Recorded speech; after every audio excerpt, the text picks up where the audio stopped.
झारखंड में कोरोना संक्रमण कम होने लगी। नए पॉजिटिव मरीजों की संख्या पिछले 24 घंटे में मिले 3,157 संक्रमित, 65 की हुई मौत।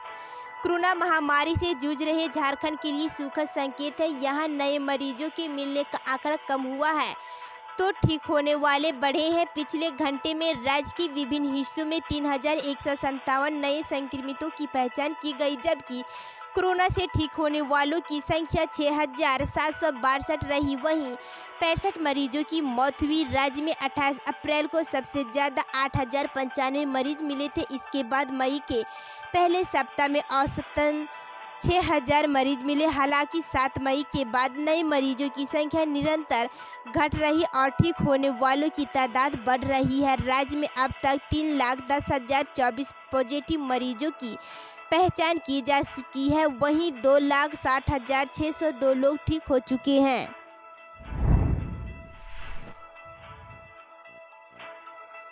झारखंड में चक्रवाती तूफान ताऊ-ते का नहीं पड़ेगा अधिक असर। 19 मई तक छाए रहेंगे बादल, जाने मौसम का हाल। झारखंड में चक्रवाती तूफान ताऊ-ते का अधिक असर नहीं पड़ेगा। हालांकि इस दौरान 17 मई से 19 मई के बीच दोपहर और शाम में बादल छाए रहेंगे। वहीं कहीं कहीं मेघ गर्जन के साथ हल्की बारिश होगी। दूसरी ओर 16 मई की दोपहर के बाद राज्य के कई जिलों में मौसम सुहाना हो गया है। इससे लोगों को गर्मी से राहत मिली। बता दें कि म्यांमार द्वारा इस चक्रवाती तूफान का नाम ताऊ-ते रखा गया। इसका अर्थ होता है गर्म जलवायु में पाई जाने वाली घरेलू छिपकली। मौसम केंद्र रांची के मुताबिक चक्रवाती तूफान ताऊ-ते का अधिक असर झारखंड में नहीं दिखने को मिलेगा। इस बात की जानकारी मौसम केंद्र रांची की ओर से ट्वीट कर दी गई। ट्वीट में बताया गया कि भले ही चक्रवाती तूफान का असर अधिक नहीं दिखने को मिलेगा, लेकिन दोपहर और शाम के वक्त बादल छाए रहेंगे।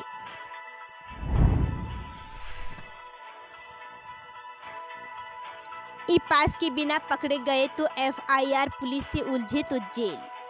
अगर आपके पास ई पास नहीं है और आप वाहन लेकर घर से निकलते हैं तो बच के पकड़े जाने पर पुलिस आपदा प्रबंधन कानून व धारा 188 भादवी के तहत आपके खिलाफ प्राथमिकी दर्ज करेगी। इसके अलावा अगर आपने मास्क या फेस कवर नहीं पहना तो 500 रुपये का जुर्माना अलग से देना पड़ेगा। पकड़े जाने पर पुलिस से उलझे तो सरकारी कार्य में बाधा से संबंधित धारा अलग से लगाई जाएगी। नियम कानून की अनदेखी करने वाले जेल भी जाएंगे। राज्य में शनिवार को 1,20,000 से अधिक पास बनवाए गए, जिनमें से सर्वाधिक आंकड़ा रांची और जमशेदपुर कर रहा है। रांची में कुल 37,394 लोगों ने पास बनवाए और जमशेदपुर में 27,693 लोगों ने पास बनवाए। इस प्रकार दोनों जिलों का आंकड़ा मिलाकर ही आधे से अधिक के करीब हो गया। 64,000 लोगों ने इन दो जिलों के पास बनवाए, जबकि शेष 22 जिलों से 54,000 के करीब लोगों ने पास बनवाए। कुछ दिक्कतों को छोड़कर पास बनवाने की प्रक्रिया आसान रही है।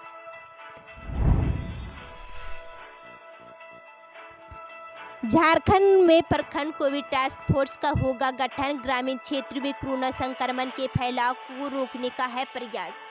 झारखंड की हेमंत सरकार गांव में कोरोना संक्रमण का फैलाव को रोकने के लिए प्रखंड कोविड टास्क फोर्स गठित करने का निर्णय लिया है। इस संबंध में स्वास्थ्य विभाग के अपर मुख्य सचिव अरुण कुमार सिंह ने राज्य के सभी DC को आदेश जारी किया। यह टास्क फोर्स प्रखंड विकास पदाधिकारी की अध्यक्षता में गठित होगी।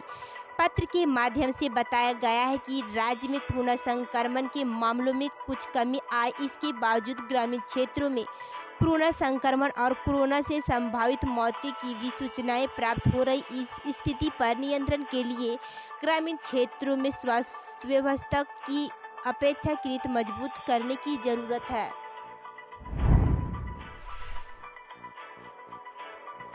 पुलिस की कार्यशैली से नाराज व्यवसायियों की अपील पर बंद रहा पांकी विधायक के पहल पर खत्म हुआ आंदोलन।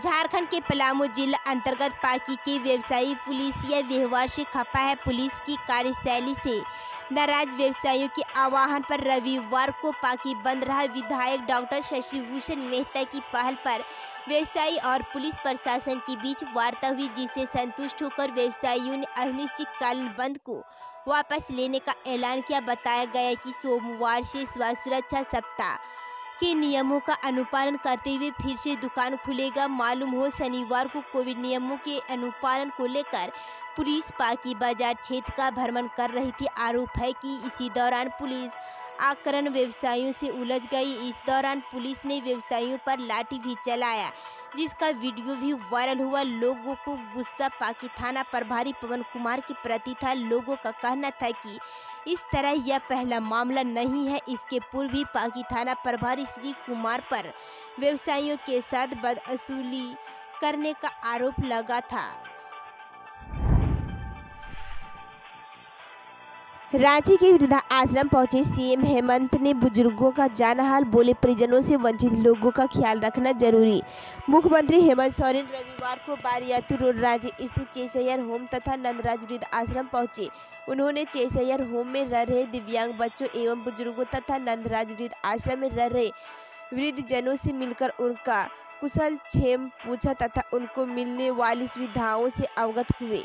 मुख्यमंत्री ने इन संस्थाओं में रह रहे दिव्यांग बच्चों एवं बुजुर्गों तथा वृद्धजनों के दुख सुख, खान पान, निवास, दिनचर्या के बारे में प्रबंधन के पदाधिकारियों तथा कर्मियों के साथ चर्चा की तथा आवश्यक निर्देश दिए। मुख्यमंत्री को अपने बीच पाकर बच्चे एवं वृद्धजन काफी उत्साहित नजर आए। मुख्यमंत्री ने अपनी बागवानी में उपजे तरबूज और खरबूज फल उनके बीच बांटे। मुख्यमंत्री ने चेसैयर होम तथा नंदराज वृद्ध आश्रम में रह रहे दिव्यांग बच्चों एवं बुजुर्गों से बात करते हुए कहा कि समय समय पर आप लोगों के साथ मेरा मिलना जुलना होता रहा है। पूरी दुनिया में अभी कोरोना महामारी का प्रकोप है। हम सभी को बहुत सावधानी के साथ रहना है।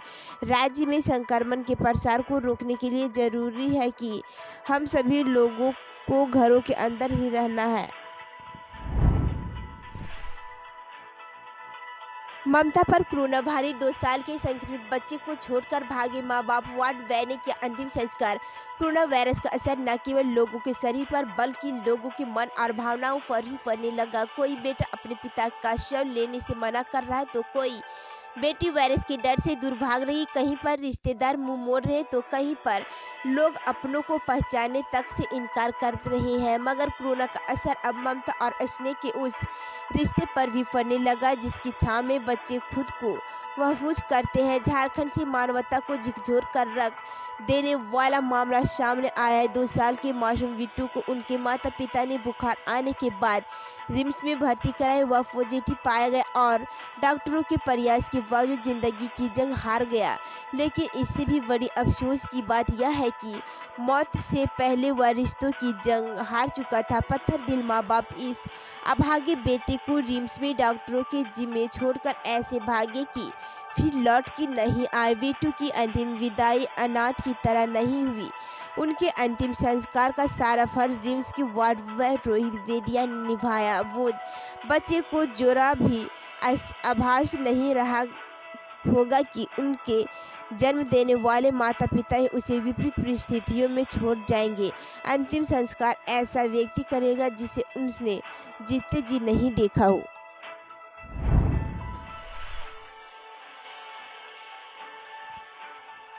पाठ्य पुस्तक के आधार पर सोमवार से बच्चों को मिलेगा डिजिटल कंटेंट। राज्य के सरकारी स्कूलों के बच्चों को सोमवार से पाठ्य पुस्तक के आधार पर डिजिटल कंटेंट मिलना शुरू हो जाएगा। झारखंड शैक्षणिक अनुसंधान और प्रशिक्षण परिषद ने इसकी पूरी तैयारी कर ली है। सोमवार सुबह 9 बजे तक स्कूलों को कंटेंट उपलब्ध करा दिया जाएगा। इसके बाद शिक्षक क्लास वार तैयार वेबसाइट ऐप ग्रुप के माध्यम से अलग अलग हर क्लास का डिजिटल कंटेंट भेजेंगे। बच्चों को सुबह 10 बजे से पहले कंटेंट मिलना शुरू हो जाएगा।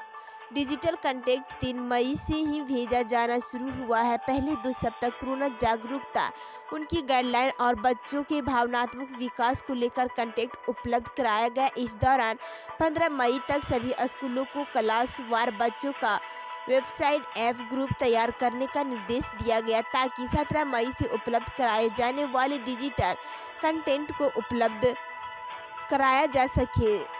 पहली से 12वीं कक्षा के छात्र छात्राओं को यह कंटेंट उपलब्ध कराया जाएगा।